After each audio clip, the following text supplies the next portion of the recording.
Hello everyone and welcome back. So this lecture is more of an introduction to colors and color usage in Adobe Illustrator, and also looking at color kind of in a broader sense when it relates to design.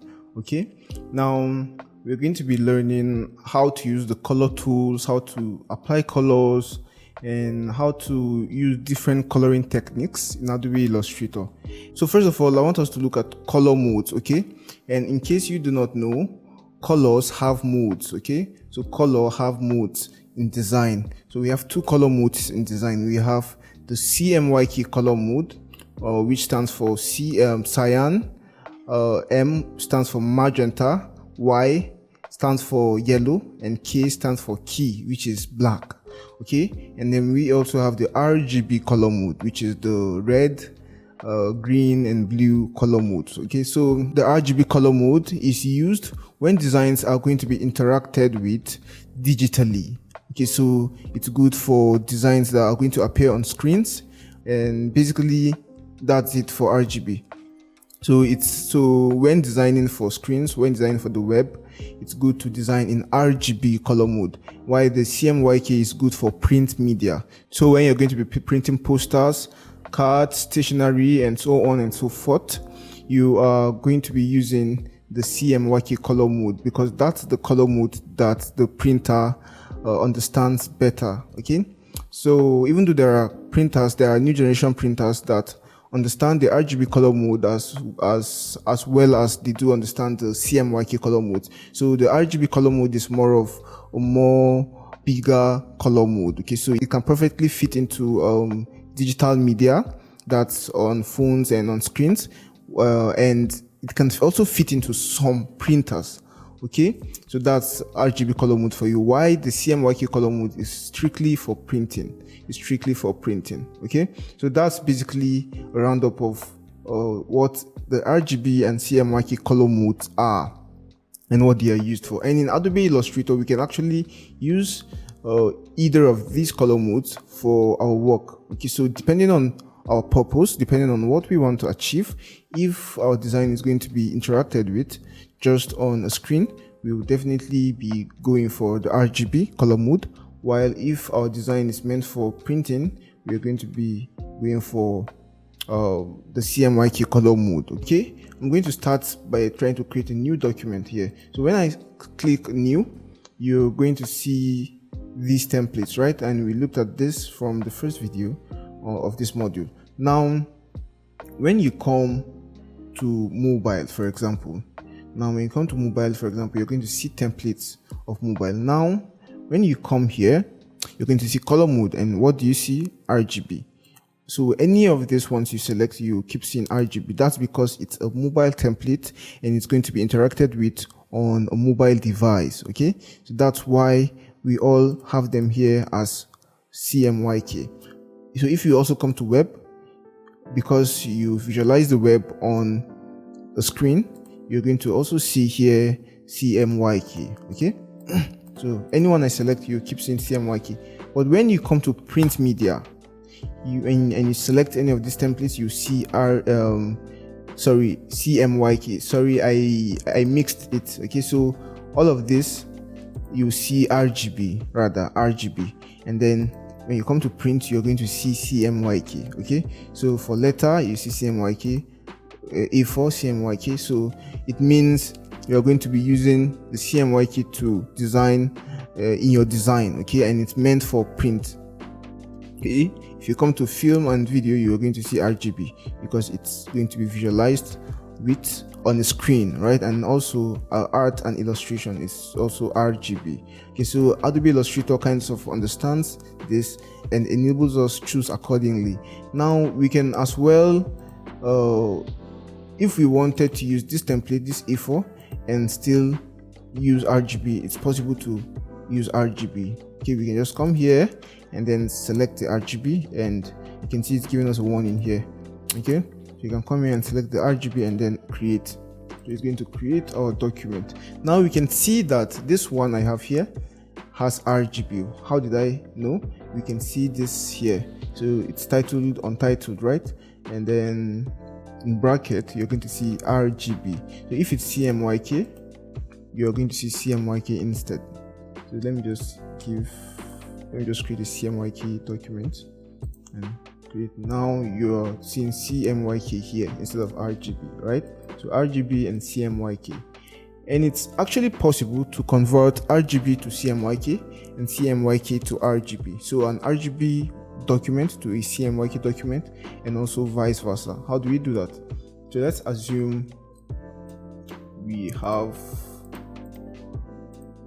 a funny design here, okay, with our colors, and it's presently CMYK. But let's just assume we have it here instead.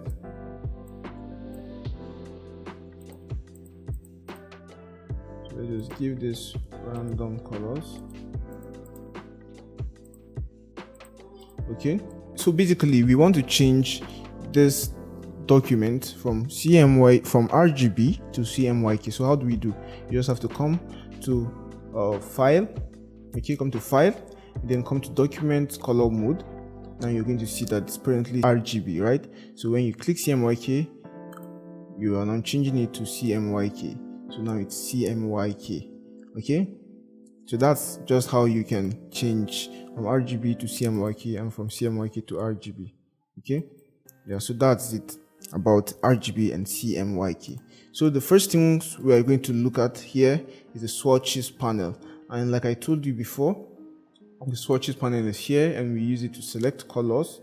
Okay, so we can create a shape, then come here and then give it a color. So this one will give it no color, this one will give it white, this will give it black, okay, and so on and so forth. And you can actually delete a swatch. Okay, you can actually delete a swatch. You can create a new swatch. So how do we create a new swatch? Let's assume we come here to the color picker tool and create this color and give it this color. If we come here, we can just click here and we'll be able to create a new swatch. Maybe let's name it new swatch, and okay, and then now you see it here, it's now called new swatch, right? So it means if we had a different design or a different color applied, and you just select the stuff and come to our swatches and then give it this color, now you can see that now we have this color applied, right? So apart from colors, we can also apply other stuff using the swatches. We can apply gradients, okay, we can save gradients, we can apply gradients, we can apply patterns also, and there is actually a library for all of these. So when you come here, you see that there are different libraries of colors. Okay, under this library we have different swatches, so we have different options. We have, for example, this one, which is the arts history. If we click ancient, for example, we're going to see the colors under this. So you see them now. We can select and apply, and you can see that we are applying our swatches, and there are many others. In fact, we can't go through all of them for time's sake. Okay, they basically will help you in your design. Okay, like we see this one, it's named beverages, so the colors are derived from beverages. So if you're doing a beverage design, okay, or a design for a beverage company, we are going to be using these ones. It's going to make sense if we use these ones, okay, this swatch. And we have quite a number of them. We also have patterns. For example, we can say textile, not textile. We also we can say nature, and then come to flowers, for example. Okay, this is actually showing us colors too. Okay, let me just get this pattern.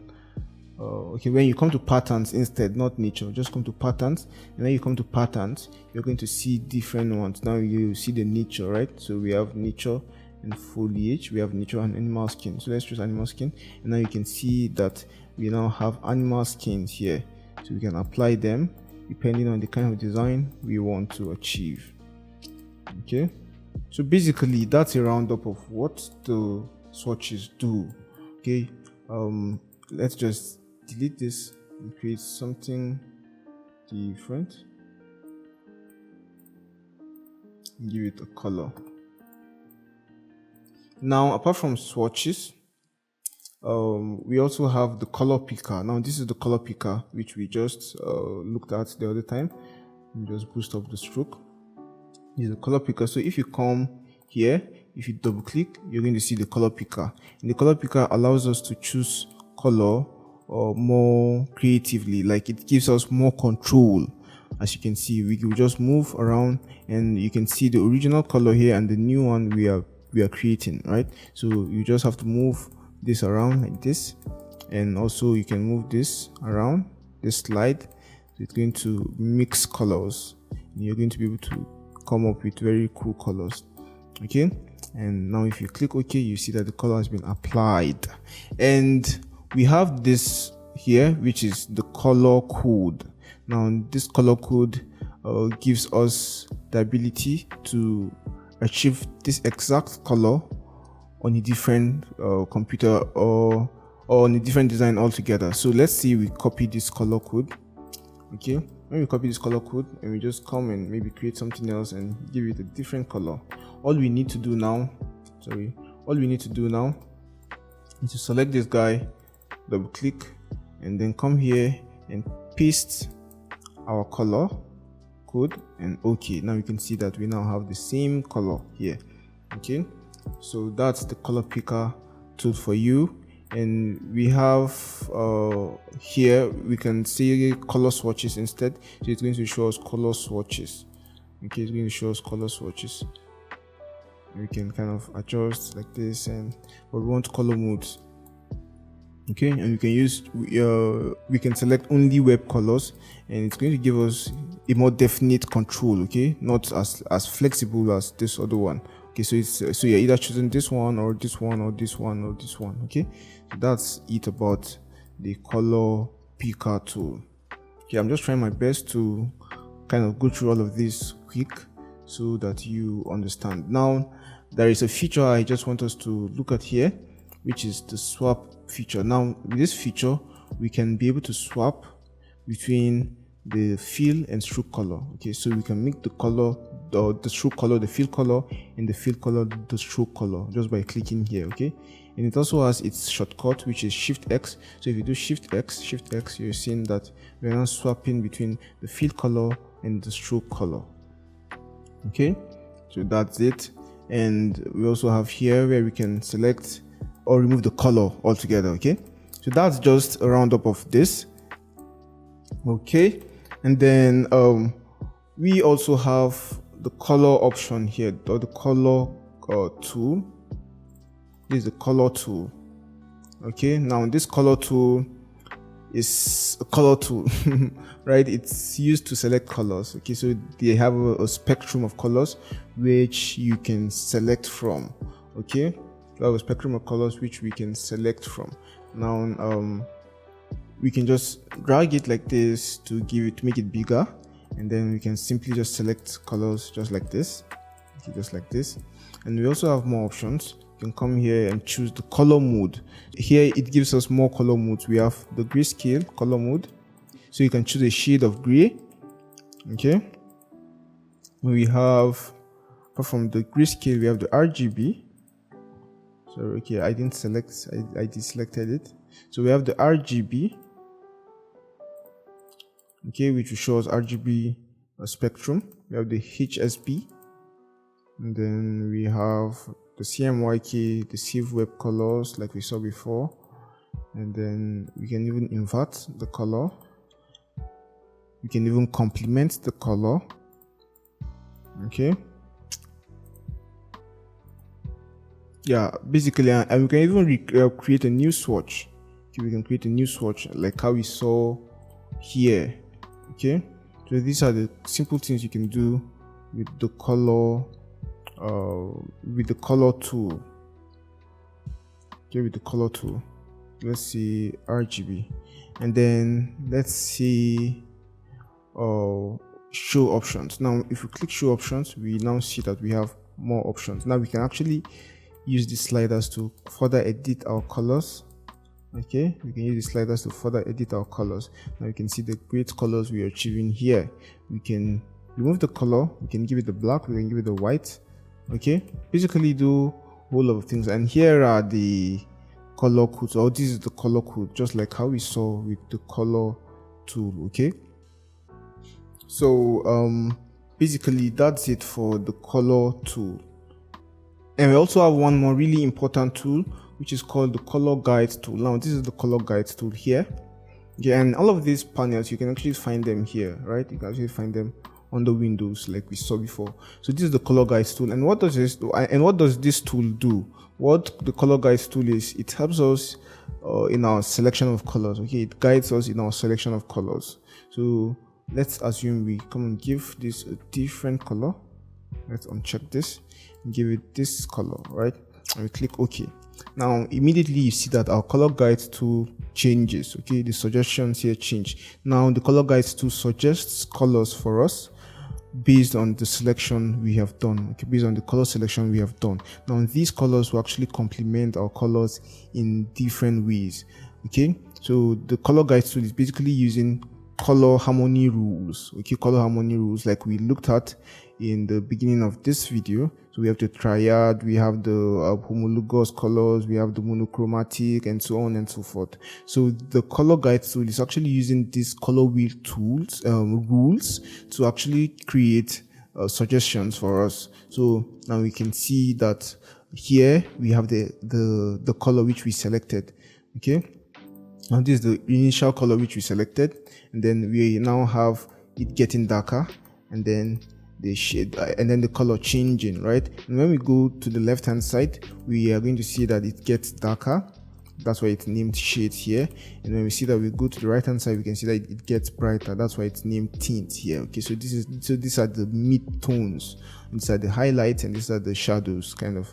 Okay, so that is, and then these other colors will actually complement our color better. And we're going to look at an example of what I'm saying.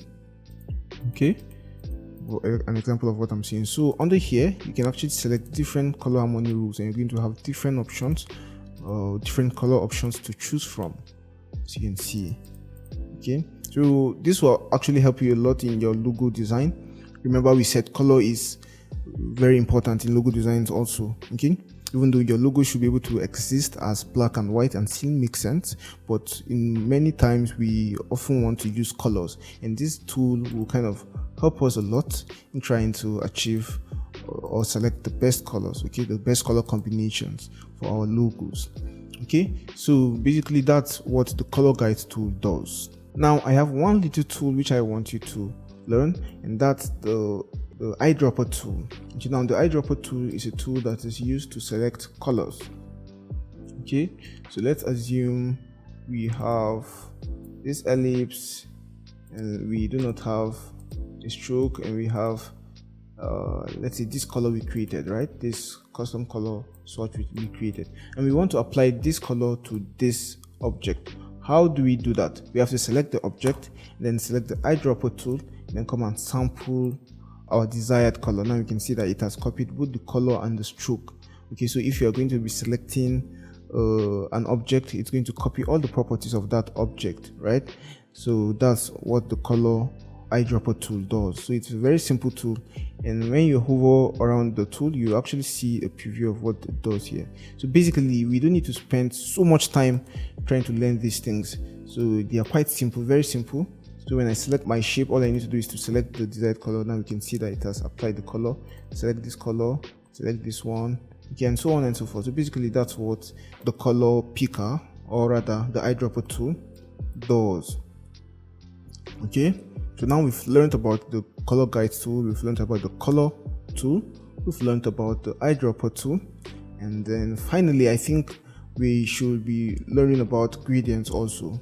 So apart from selecting solid colors, now this is what we call a solid color. Okay, solid color. We can also be able to select gradients, like when I come here and I see and I select this one, for example. Now this is an example of gradient. Now a gradient is a combination of two or more colors. Okay, so it's a blend of two or more colors. Now you can see that this gradient has two colors, and when I select the shape and come here under the gradient panel, if it's not here, you can actually find it here. Okay, so now this is the gradient panel. Now we can now see that this gradient panel has basically two colors. We can see that it has actually more than two, but all of these are just shades of this color. So if we delete these colors, we'll see that the whole thing will not change so much. Okay, so basically this is what we had and this is what we still have with two colors. So this is the first color, which is yellow. Okay, so this is the first color, which is yellow, and when you double click, you see that the opacity here is 100%. You can reduce it. Okay, you can make it 100%, and we see the RGB channels. Now for R is 251, for G is 238, okay, and then for B is 67. And basically that's it. You can also see it here, right? And you can select a different color if you want. Okay, and you can do a whole lot of things. Now for this other one, we also have this color, and R is 232, G is 62, and B is 57, and this is the color code, right? So we can basically see that this gradient is a mix of two colors. Okay, and while selecting it, we will see that there is type here. Now this is what we call the linear gradient. We also have a radial gradient. Okay, now this radial gradient will kind of blend them in a circular or in a radial manner. Okay, and we have this one which is named the freeform gradient. Now this is a more complex form of gradient, and I won't really go into this, but let me just brush it a bit. So the freeform gradient is kind of a type of gradient that is more complex, right? It's kind of just gives us points to place colors in. Okay, so we can put random points on our shape. Okay, so this is point 1, point 2, point 3, point 4. We can add even more points, and these points now we can give them colors. Okay, we can give them colors, and then we can see how the whole thing plays out, right? So we can see that we gave you this one blue, give this one red or orange. Let's try giving this one yellow and see. So let's give this yellow. So we can now see that we have a blend. Okay, this is a blend. Okay, so this is a more complex kind of gradient. So we are not going to look at it too much here, but the ones we are more interested in are these ones, the linear gradient and the radial gradient. Now if you click edit gradient, you're going to have the gradient tool selected here, and with this tool you can actually manually adjust your gradients. Okay, so basically guys, that's it for this gradient tool. Okay, so now you can see I'm basically adjusting my gradient. You can see the changes are updating here. Okay, we have the opacity, we have the location. So basically that's it for these tools, and I actually want to demonstrate the usage of the color guide tool in a very simple manner. Okay, so I'll just come here, file, and open, and then in the module 3, that's the Adobe Illustrator overview, you're going to see this 3D AI file. So just open it. Now this is the file, and this is just a 3D representation of the letters A and I. Okay, so we're going to be using the color guides tool to kind of select very good color combination for this. Okay, because of course, you know, for this design to come up, we have to have some parts darker while some parts brighter, right? So let me just try to give it a single color and you understand what I'm talking about here. So let's assume we want to give it this color. Okay, so let's just give it this color, and you see that now we cannot really say this is AI. Okay, so that's basically giving it a single color. So it means some parts have to be brighter, some parts have to be darker because of the action of light on the object.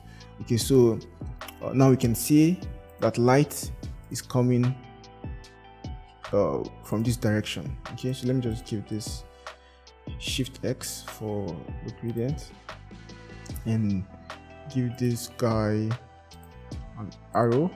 So let's say light is coming from this direction, so light is acting from this direction. It means places like this will be brighter, right, and places like this will be darker.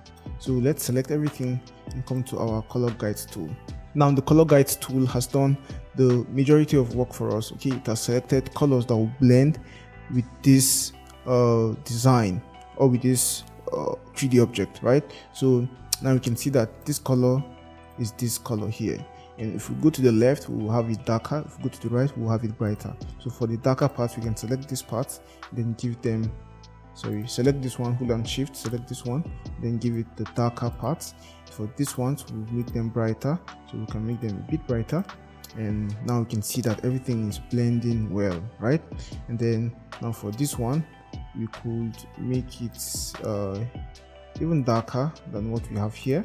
For this one, maybe let's just play around and see. Yeah, we can just leave it this dark. Okay, and for this one we can select our eyedropper tool and then come and select this one here. Now we can see that just by using the color guides tool, we have basically shaded our design here perfectly. Okay, that's assuming light is coming from here. Okay, so let me just delete this guy and then take a rectangle and draw a rectangle as the background of this guy. So I'm just going to click here to give it the field color and arrange, or right click and then arrange and send to back. And then when I select this guy now, you can see that I can now have different other colors as the background, and everything will still blend properly. Okay, so the color guides tool has not just helped us to select colors that will make this 3D design come alive, it has also helped us select the colors that will blend well for the background. Now we can see that all of these colors are basically blending perfectly with the background. Okay, or basically blending perfectly as the background, especially the lighter colors, right? So basically guys, that's what the color guides tool does for us. So I'm just going to have this file here for you, and I'm going to just leave it like this, so that when you come to work on it you're going to choose a different color. Okay, and that's it for this this video on color and color tools and techniques in Adobe Illustrator. So that'll be it for this one, and see you in the next one. Hey, so that's it for today's video. Hope you enjoyed it and learned something new. If you did, please give this video a thumbs up and leave a comment below. If you want to see more videos like this, make sure you hit the subscribe button and the notification bell so you don't miss any future uploads. We post new videos every week covering topics in the fields of graphic design and illustration, motion graphics and video, branding, and more. If you want to support us and get access to exclusive benefits such as the project files we use in our classes, live chat with us, shoutouts, and more, consider becoming a patron on Patreon. You can join for as little as $3 a month, and the link to our Patreon page is in the description below. And if you want to take your learning to the next level, you can check out the complete course, of which this episode is a part of. And in the complete course, you get access to more than 10 hours of video lessons, project files and resources, class exercises, a Q&A section, a certificate of completion, and more. You can get the course for a special discount by using the link in the description below. Thank you so much for watching, and we'll see you in the next video. Bye for now.